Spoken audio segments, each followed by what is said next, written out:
சார்பாக நடைபெற்ற இந்த எண்ணம் எழுத்தும் பயிற்சியை குறித்து அதை பின்னூட்டம் எப்படி இருக்குது அப்படின்றத ஆசிரியர் ஒரு சில கருத்துக்களை ஷேர் பண்ணுவாங்க. நம்ம அங்கிருந்து பேசுறது ரொம்ப ஈஸி சார். நம்ம கருத்து ஈஸியாக சொல்லிடலாம். டீச்சர் வந்து இங்கிருந்து புதுசாக என்ன விஷயங்கள் ட்ரைனிங்கில் சொன்னாங்க, ஏற்கனவே இருக்கிற விஷயங்கள் நம்ம தொடர்ந்து எப்படி ஃபாலோ பண்ணலான்னு 5 சப்ஜெக்ட்டுக்கும் இருக்கிற கருத்துக்களை வரிசையாக முதல்ல அவங்க அதில் கிளியராக இருந்தாங்க.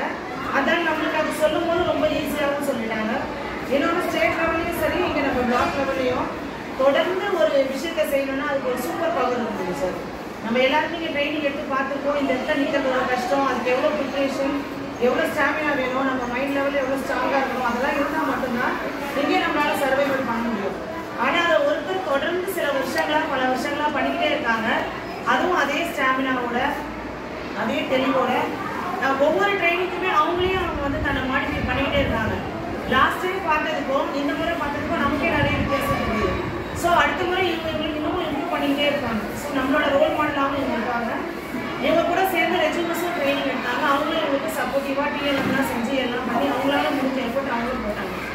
ஸோ நம்ம சிஆர்சியில் இப்படி ஒரு பெஸ்ட்டு ஆர்பி நமக்கு கிடச்சிருக்காங்க. நமக்கு ரோல் மாடலில் இப்படி ஒரு ஸ்டாமினா கூட கிடச்சிருக்கு. சிறப்பாக ட்ரைனிங் எடுக்கிறதுக்கு நம்ம எல்லா ஆசிரியர்களும் தமிழ் ஆசிரியர் சார்பாக நன்றிகளையும் பாடலாம்.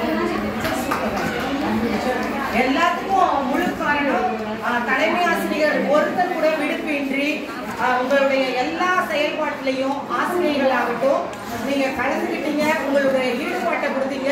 ஒரு கரம் தட்டினா ஓசை இருக்காது, 2 கரம் இணையும் போதுதான் சத்தம். அந்த கலவரிக்கு காரணமானவங்க மல்லிசி ஆசிரியர்கள் எல்லாரும் அப்படின்ற கருத்தை பதிவு பண்ணி நன்றி கூறி விடைபடுகிறேன்.